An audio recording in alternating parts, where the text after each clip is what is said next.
감사합니다.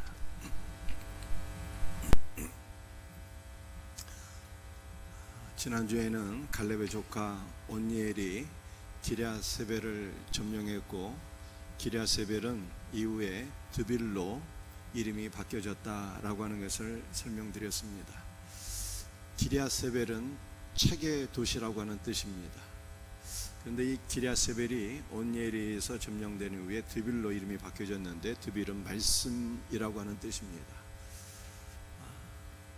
즉 책의 도시가 예수 그리스도에 의하여 점령당하여 말씀의 도시로 바뀌어지게 되었다는 뜻입니다. 오늘날 신학교는 그리스도의 말씀이 지배하고 왕노릇하는 것이 아니라 세상의 지식과 철학과 자기 관념이 왕노릇하고 있습니다. 너무나도 안타까운 일이죠. 신학교의 타락은 교회의 타락을 불러온다고 합니다. 때문에 한국교회의 강단은 정치경제, 신비주의, 기복신앙,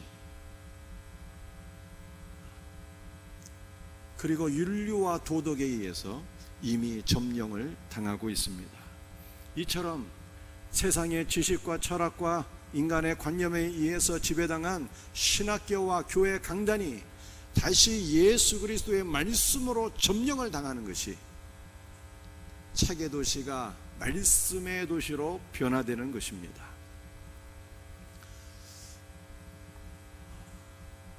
오늘날 많은 분들이 성경을 하나님의 말씀으로 알고 있습니다. 물론 성경은 하나님의 말씀이 맞습니다. 그런데 문제는 이슬람도 하나님을 믿는다고 그래요. 그리고 이슬람의 경전인 코란을 하나님의 말씀으로 생각한다고 합니다. 코란도 하나님의 말씀이라면 이 성경을 하나님의 말씀으로만 안다는 것은요, 이게 문제가 있는 거예요. 여전히 책의 도시 안에 머물고 있는 것입니다. 여러분들, 성경은 어떤 말씀입니까? 요한복음 5장 39절에서 주께서 말씀하신 것처럼 성경은 단순한 하나님의 말씀이 아니라 영원한 생명의 유일한 생명이신 예수 그리스도를 증언하고 있는 그리스도의 말씀인 것입니다. 그러므로 여러분이 성경 안에서 그리스도를 만나지 못한다면, 아직도 책의 도시 안에 머물고 있는 자들이요, 성경 안에서 영원한 생명이신 예수 그리스도를 얻는다면 우리는 비로소 책의 도시에서 말씀의 도시 안으로 들어가는 자인 것입니다. 성도는 예수 그리스도와 함께 십자가에 못 박혀 다 종결된 자들이, 그러므로 말씀을 전하는 자나 말씀을 받는 모든 성도들이 다 예수 그리스도로 대체가 되어서 주님의 말씀만 전하고 주님의 말씀만 먹어야 되는 것입니다. 이와 같은 은혜가 있기를 주의 이름으로 축복합니다. 오늘은 유다 지파에게 주신 경계와 비전이라는 제목으로 말씀을 나누려고 하는데, 먼저 이 경계와 비전에 대한 말씀 이전에 이 기럇이라고 하는 단어를 조금 더 함께 나누기를 원합니다. 이 성경의 기럇이라고 하는 단어는요, 다 이 이름이 바뀌게 돼요. 기럇은 도시라고 하는 뜻입니다. 이 기럇 아르바는 헤브론으로 이름이 바뀌게 되거든요. 기럇 아르바는 이 세상의 도시다라고 하는 뜻이에요. 이 세상의 도시가 그리스도에 의하여 점령된 헤브론, 그리스도와 연합된 거룩한 도시가 되는 것입니다. 또 기럇세벨도 이 이름이 바뀌게 되잖아요. 책의 도시가 드빌, 말씀으로 바뀌게 돼요. 성경에서 이 도시라고 하는, 기럇이라고 하는 단어는 부정적인 이미지입니다. 도시는 부정적인 이미지를 갖고 있기 때문에 그 이름이 바뀌게 돼요. 마태복음 10장 4절을 보게 되면 예수님의 그 12제자 가운데 한 명이 가룟 유다입니다. 여러분들, 예수님의 제자들은 대부분 갈릴리 바다 어촌 출신이거든요. 그런데 유다는 가룟 유다예요. 이 가룟과 기럇은 같은 단어, 도시라고 하는 뜻이에요. 기럇, 가룟 같은 단어입니다. 유다는 도시남이었다는 거예요. 도시남이었던 유다는 돈을 사랑해서 은 30세겔에 예수님을 배반하고 팔아먹게 됩니다. 이처럼 성령에서 도시는 세상의 타락한 문화와 문명과 돈을 사랑하는 부정적인 이미지인 것입니다. 이 도시라고 하는 단어가 성경에 가장 먼저 사용된 것이 창세기 4장 17절 말씀이에요. 우리 말씀 한번 같이 읽어보겠습니다. 가인이 성을 쌓고 그의 아들의 이름으로 성을 이름하여 에녹이라 하니라. 여러분들 가인 아시죠? 아담의 아들이잖아요. 가인이 성을 쌓았는데 이 성이라고 하는 것은 시티, 도시를 가리키는 것입니다. 가인이 도시를 쌓고 그 도시의 이름을 자기 아들 이름을 따서 에녹이라고 지었어요. 이 가인의 아들 에녹은 365년 동안 살면서 하나님과 동행했던 믿음의 사람 에녹과는 다른 에녹입니다. 아무튼 이 가인은 자기 동생 아벨을 죽이고 난 이후에 성을 쌓게 되는데 왜 성을 쌓게 되었을까요? 다른 사람들을 만나서 보복을 당할 것이 두려워서 꼭꼭 숨어 있기 위해서 크고 높은 성, 시티를 쌓았다라고 성경이 말씀하고 있는 것입니다. 이처럼 성경은 도시에서 다른 사람들과의 관계를 단절하는 부정적인 이미지가 있는 것입니다. 창세기 11장 4절 말씀은 여러분들이 잘 알고 있는 바벨탑에 관한 말씀입니다.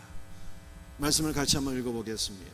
또 말하되 자 성읍과 탑을 건설하여 그 탑 꼭대기를 하늘에 닿게 하여 우리의 이름을 내고 온 지면의 흩어짐을 면하자 하였더니 사람들이 성읍과 탑을 쌓았습니다. 이 성읍과 탑은 별개의 건축물이 아니라 하나의 건축물입니다. 성읍이자 탑인 것입니다. 이 성읍이라고 하는 것이 시티, 도시를 가리키는 거예요. 하나의 도시이자 거대한 탑을 쌓았어요. 그 목적이 무엇입니까? 그 탑 꼭대기를 하늘에 닿게 하기 위함이었습니다.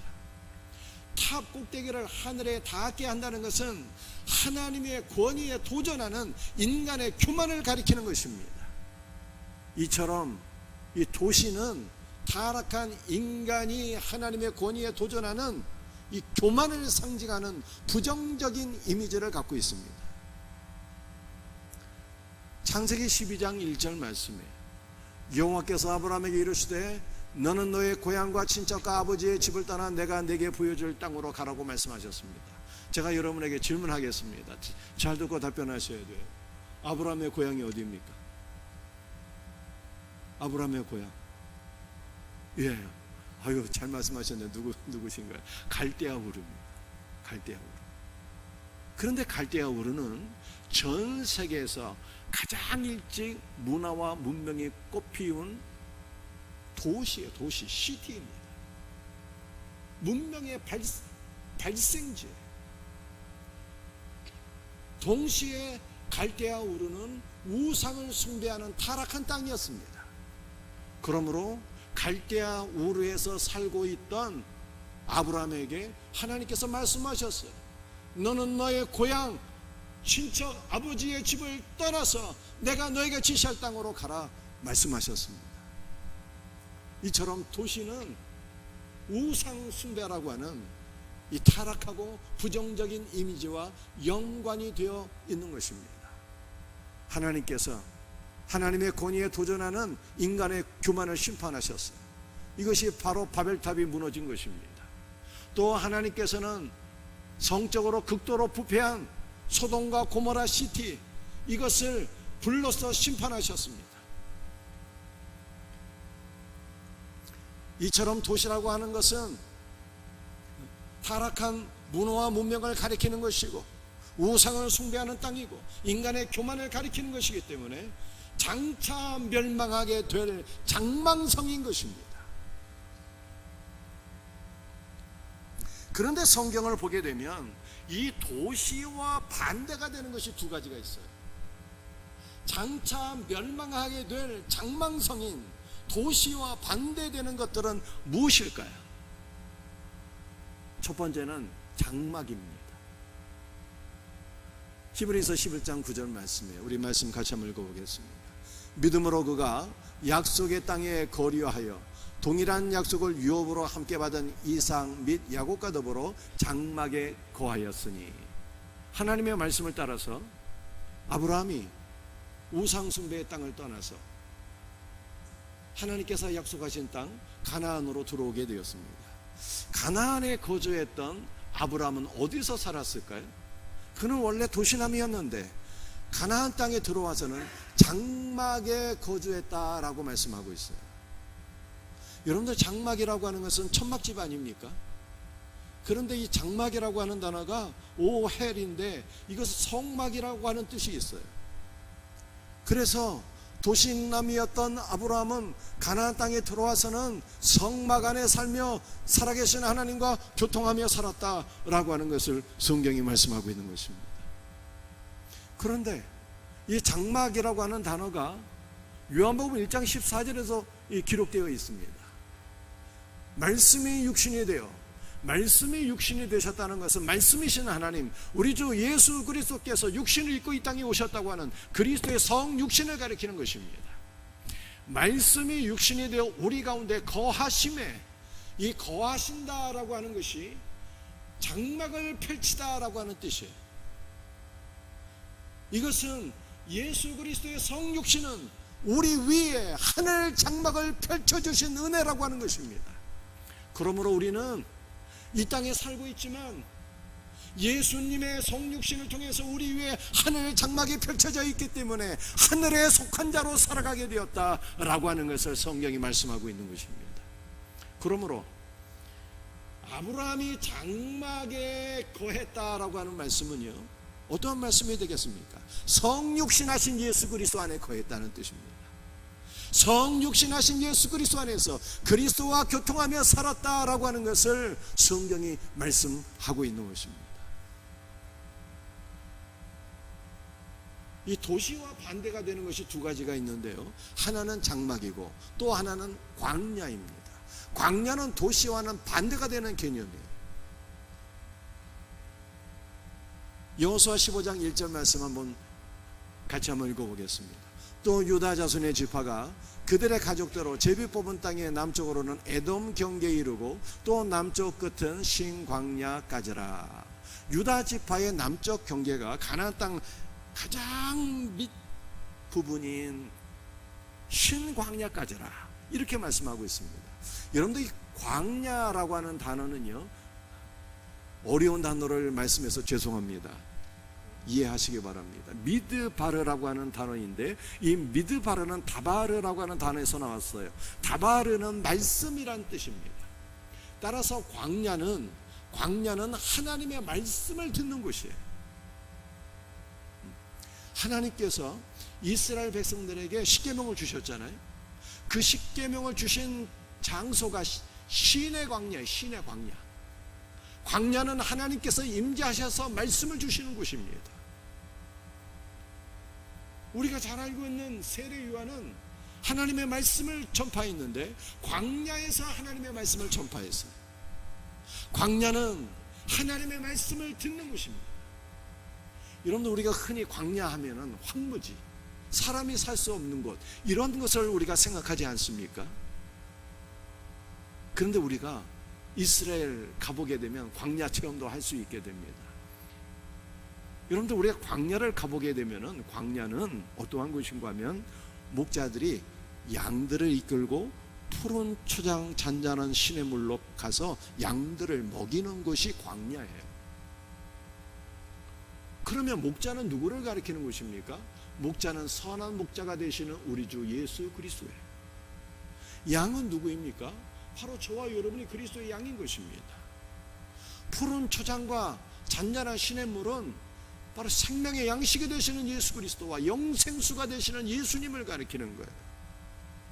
그러므로 광야는 우리 주 예수께서 우리를 먹이시고 돌보시는 곳이 바로 광야인 것을 믿으시기를 바랍니다. 사도행전 7장 38절 말씀을 보게 되면 모세의 인도를 받던 이스라엘 공동체를 가리켜서 광야 교회라고 표현했습니다. 광야는 하나님께서 하나님의 자녀들을 돌보시고 말씀으로 먹이시는 곳이니 광야는 분명히 교회인 것입니다. 여러분들, 아브라함이 성막 안에 거주했다고 제가 설명드렸는데, 이 성막은 신약의 관점으로 보게 되면 이 성막도 교회인 것입니다.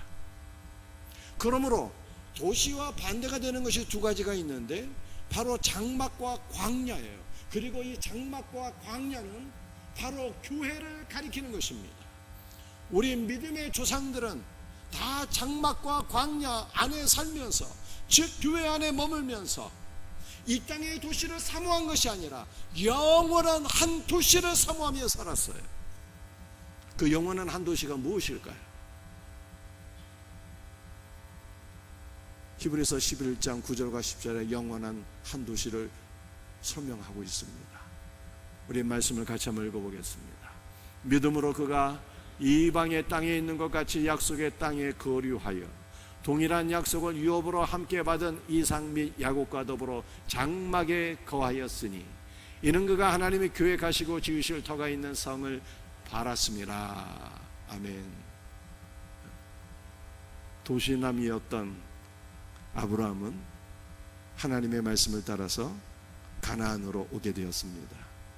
그런데 가나안 땅에 살면서 아브라함은 어떻게 살았을까요? 놀랍게도 이방인으로 살았다. 이방인으로. 아브라함이 가나안 땅을 약속의 땅으로 여기지 않고 이방인으로 그곳에 살았다는 것입니다. 그렇다면 아브라함이 약속의 땅으로 간주한 곳은 과연 어디였을까? 아브라함은 갈대아 우르를 떠나서 가나안으로 오게 됐는데 그곳에서 이방인으로 살았어요. 이것은 아브라함이 가나안 땅을 약속의 땅으로 간주한 것이 아니라 진정한 약속의 땅을 그가 사모하고 소망하며 살았다는 것입니다. 아브라함이 사모했던 약속의 땅은 어떠한 땅일까요? 그것은 바로 하나님께서 계획하시고 하나님께서 지으시고 하나님께서 터가 되시는 성이다 라고 말씀하고 있는 것입니다. 하나님이 계획하신다라고 하는 것은 하나님이 설계하신다는 거예요. 설계하셨다는 거예요. 하나님이 지으셨다는 것은 하나님이 시공도 하셨다는 거예요. 어떻게 시공을 하셨을까요? 오늘날 건물을 지으려면 막 땅도 파고 철근도 있어야 되고 시멘트도 있어야 되고 막 이렇게 막 공사를 하게 되는데 하나님이 지으신 성은 도대체 어떤 성입니까? 그 성은 예수 그리스도의 죽으심과 부활로 지어진 성인 거예요. 예수님이 설계하시고 예수님의 죽음과 부활로 지으신 그 성인 거예요. 터가 있는 성. 하나님이 계획도 하시고 시공도 하시고 터가 있는 그 성. 그 터는 곧 예수 그리스도라. 모든 믿음의 조상들은 장막과 광야 안에 살면서 하나님께서 설계하시고 지으시고 터가 있는 성을 사모했으니 그 성의 이름은 거룩한 새 예루살렘인 것입니다. 여러분들, 예루살렘이 무엇일까요? 거룩한 새 예루살렘은 모든 교회들의 연합이요 완성인 천상의 교회인 것입니다. 여러분, 교회는 무엇입니까? 교회는요, 교회 머리는 예수님이잖아요. 지수야, 몸은 뭘까? 교회의 몸은 바로 우리를 가리켜요. 그러므로 교회는 그리스도와 우리와의 영원한 연합입니다. 천상의 새 예루살렘은 신랑이신 예수 그리스도와 신부인 우리 모든 성도들의 영원한 연합이요 거처인 것입니다. 모든 믿음의 조상들은 장막과 광야 안에 살면서 거룩한 새 예루살렘을 소망하며 살았다라고 말씀하고 있어요. 그러므로 오늘 우리도 교회 안에서 그리스도의 말씀을 듣고 그리스도의 말씀을 먹으면서 그리스도께서 설계하시고 시공하시고 터가 되시는 영원한 새 예루살렘을 바라보고 소망하며 살아가기를 예수님의 이름으로 축복합니다.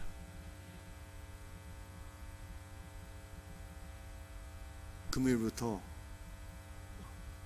오늘까지 유수동부 여름 성경학교가 진행되는 것입니다. 이미 진행되고 마무리가 되었습니다. 교육하는 목적이 무엇일까요? 또 우리 이제 단기 선교를 벌써 준비해야 될 시기가 다 되었습니다. 선교하는 목적은 무엇일까요? 우리가 주님의 몸된 교회 안에서 봉사하고 사역하는 모든 목적은 무엇일까요?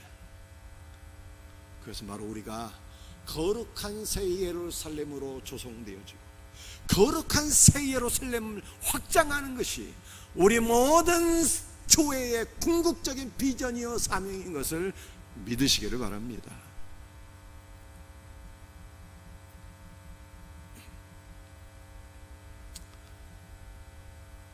하나님께서 유다 지파의 남쪽 경계로 어디를 지정해 주셨는가 하면요, 여호수아 15장 1절 말씀을 보게 되면 에돔 경계까지라 이렇게 말씀하셨어요. 신광야 에돔 경계까지라. 이것은 유다 지파가 에돔으로 넘어가서는 안 된다는 뜻이에요. 에돔 족속 그 전까지가 유다 지파의 경계라 이렇게 말씀하신 것입니다. 여러분들, 에돔은 뜻이 불다라고 하는 뜻인데 에서의 다른 이름이에요. 여러분들 에서 알고 계시잖아요. 야곱의 형 에서, 쌍둥이 형 에서. 에서의 다른 이름이 에돔이고 이 에돔의 뜻은 불다라고 하는 뜻입니다. 여러분들, 불다라고 하는 것은 무엇을 우리에게 연상케 하는 것입니까? 팥죽 한 그릇을 연상케 하는 거예요. 에서의 직업은 사냥꾼이었습니다. 막 들판을 달리고 활을 쏴서 짐승을 잡고 그것으로 먹고 사는 사냥꾼이었어요. 에서가 사냥을 갔다가 돌아오게 되었습니다. 그러니 얼마나 배가 고팠겠어요. 전력 질주하고 목숨 걸고 사냥하고 돌아오게 되었는데 배가 얼마나 고팠겠습니까? 집에 돌아오니까 주방에서 너무 맛있는 냄새가 나는 거예요. 그 에서가 너무 시장에서 주방으로 딱 들어가니까 동생 야곱이 맛있는 팥죽을 한 그릇 딱 써놨어요. 팥죽 좀 나와 하니까 형님이 지금 배고파 죽겠다, 팥죽 한 그릇만 나와 하니까 야곱이 안 주는 거예요. 그래서 에서가 어떻게 했습니까? 팥죽을 한 그릇을 사 먹게 되었어요. 뭐로 사 먹게 되었습니까? 장자권을 넘겨주고 팥죽 한 그릇을 먹게 되었어요. 그런데 히브리서 12장 16절 말씀을 보게 되면 팥죽 한 그릇 먹기 위해서 장자권을 팔은 에서를 가리켜서 망령된 자라 이렇게 평가했습니다. 망령이라고 하는 것은 한자로 풀이하게 되면 영이 망해버렸다는 뜻이에요. 그러므로 성경은 유다 지파 너희는 팥죽 한 그릇 먹기 위해서 장자권을 팔아넘긴 에서와 같은 자가 되어서는 안 된다 라고 하는 것이 바로 경계를 에돔 경계로 딱 그어놓은 거예요. 여러분들, 이 에서와 같이 영이 망한 사람은 어떤 사람입니까? 팥죽 한 그릇은 세상 물질을 가리키는 것입니다. 세상 물질을 얻기 위해서 믿는 자를 가리켜서 영이 망했다라고 표현하는 것입니다. 여러분들, 에서는 아브라함의 후손이잖아요. 이삭의 아들인 것입니다. 그러니까 에서도 믿는 자예요. 믿기는 믿는데 에서는 무엇을 위해 믿는 자입니까? 팥죽 한 그릇, 세상 물질을 얻기 위해 믿는 자를 가리키는 거예요. 만약 우리 가운데 세상 물질을 얻기 위하여 믿는 자가 있다면 성경은 영이 망한 자라 이렇게 말씀하고 있는 것입니다. 여러분들, 우리는 영적 유다 지파예요. 여러분들, 유다의 이름의 뜻이 무엇입니까? 찬송하다죠. 찬송하다. 오늘 우리는 다 주 예수 그리스도를 찬송하고 있잖아요. 하나님의 구원의 은혜를 찬양하고 지금 예배드리고 있지 않습니까? 그러니까 우리가 영적 유다 지파예요. 그러므로 우리는 에사와 같은 자가 되어서는 안 되고, 우리는 무엇을 구하는 자가 되어야 되는 것입니까? 팥죽 한 그릇을 구하는 자가 아니라 주 예수 그리스도를 구하고 주 예수 그리스도와 연합되어서 거룩한 새 예루살렘으로 우리가 지어지기를 소망하는 이 거룩한 비전이 우리에게 있기를 예수님의 이름으로 축복합니다.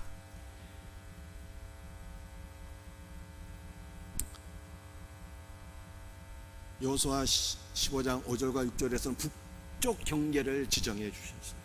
북쪽 경계. 우리 말씀 한번 읽어볼까요?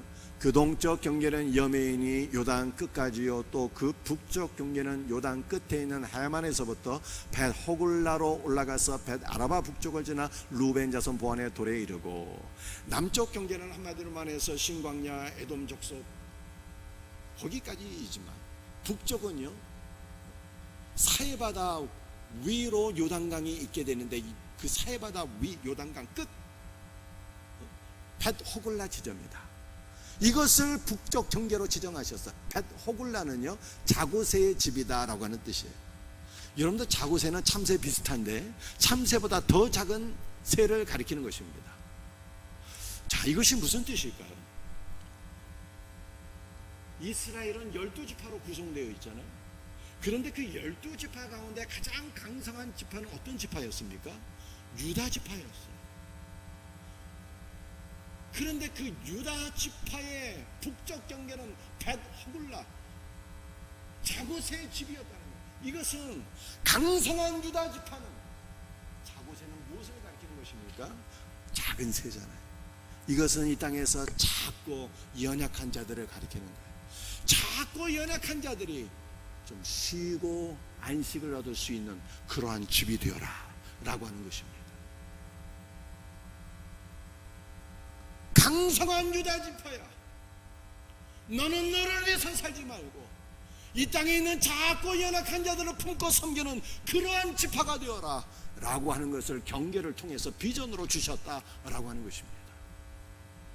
사랑하는 성도들이요, 우리는 다 강성해지기를 원합니다. 건강하고 부자가 되기를 원합니다.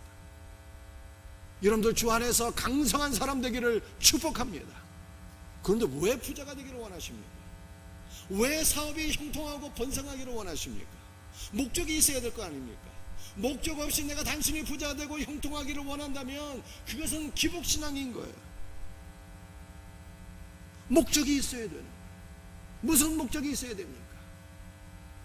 주여, 나를 복주신다면, 나를 강성케 하신다면 나는 이 땅에 작은 새들을 품는 자구새의 집이 되겠나이다. 벳 호굴라의 비전이 있기를 주의 이름으로 축복합니다.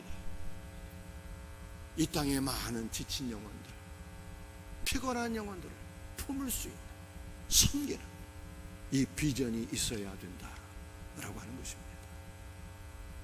오늘 마지막 말씀에 마가복음 4장 30절 32절 말씀입니다. 함께 같이 읽도록 하겠습니다. 하나님의 나라를 무슨 비유로 나타낼까? 겨자씨 한 알과 같으니 땅에 심길 때에는 땅 위의 모든 씨보다 작은 것이로되 심긴 후에는 자라서 모든 풀보다 커지며 큰 가지를 내나니 공중의 새들이 그 그늘에 깃들일 만큼 되느니라. 아멘. 모든 씨 중에 가장 작은 씨가 겨자씨거든요. 근데 그 겨자씨가 땅에 떨어져서 자라게 되는데 큰 가지를 내고 공중의 새가 깃들일 만큼 나무가 되었다는 거예요. 여러분들, 그 겨자씨는 무엇을 가리키는 것입니까? 작은 겨자씨는 예수님을 가리키는 거예요. 우리 하나님, 예수님은 세세토록 찬송과 영광을 받기에 합당하신 하나님이, 그런데 그 하나님께서 성육신하셔서 이 땅에 오셨잖아요. 작고 심히 낮아지셨어요. 근데 우리 예수님은 성육신하셔서 작아지셨고 낮아지셨을 뿐만 아니라 다시 부활 승천하셔서 저자나무가 되셨어요. 공중의 새들이 그 가지에 깃들일 만큼 나무가 되셨다, 큰 나무가 되셨다 라고 말씀하고 있습니다. 여러분들, 공중의 새들은 누구를 가리키는 것입니까? 바로 우리 이 땅에 살아가고 있는 작은 연약한 모든 사람들을 가리키는 거예요. 우리는 주 예수 그리스도의 품 안에 안겨서 하늘의 안식과 평안과 생명을 누리게 되는 것입니다. 날마다 주 예수 그리스도의 품 안에서 하늘의 안식과 평안을 누릴 수 있는 우리의 성도들이 되시기를 주의 이름으로 축복합니다. 그런데 우리는 예수님의 품 안에서 안식을 누릴 뿐만 아니라 우리는 우리를 위하여 부활하시고 승천하실 주 예수 그리스도와 연합되어서 우리도 겨자나무가 되어야 돼요. 그래서 우리의 품 안에 많은 새들이 날아와서 위로받고 하늘의 안식과 평안을 누려야 된다라고 하는 것을 성경이 말씀하고 있는 것입니다. 사랑하는 성도들이요, 성도는요 좀 인격과 마음이 넉넉해야 되는 것입니다. 어느 정도 넉넉해야 될까요? 원수로 사랑하라고 하셨잖아요. 원수도 사랑할 만큼 마음과 인격이 넉넉해야 돼요. 여러분들, 우리의 인격과 마음은 죽었다 깨어나도 그렇게 안 돼요. 어떻게 하면 그렇게 될 수 있을까요? 예수님과 연합하면은 원수도 사랑할 수 있는 마음과 인격을 소유하게 돼요. 강성했는데 건강했습니다. 부자도 됐습니다. 사업도 확장이 되었어요. 큰 나무가 되었습니다. 그런데 영성의 하자가 있고 인격에 문제가 있어서 늘 자기 기준으로 남을 판단하고 정죄하기에 급급하다면 우리는 한 마리의 새도 품을 수 없는 불쌍한 영혼 되는 거예요. 이런 사람 되면 안 된다고 성경이 말씀하고 있어요. 좀 인격과 마음이 넉넉해서 이 땅에 갈 곳 없고 평안과 안식을 누리지 못하고 지쳐있는 많은 영혼들을 품고 사랑하고 위로할 수 있는 벳호글라의 비전, 겨자나무의 비전이 우리에게 있기를 예수님의 이름으로 축복합니다. 말씀을 마치겠어요. 이것이 유다의 지파에게 주신 비전이에요.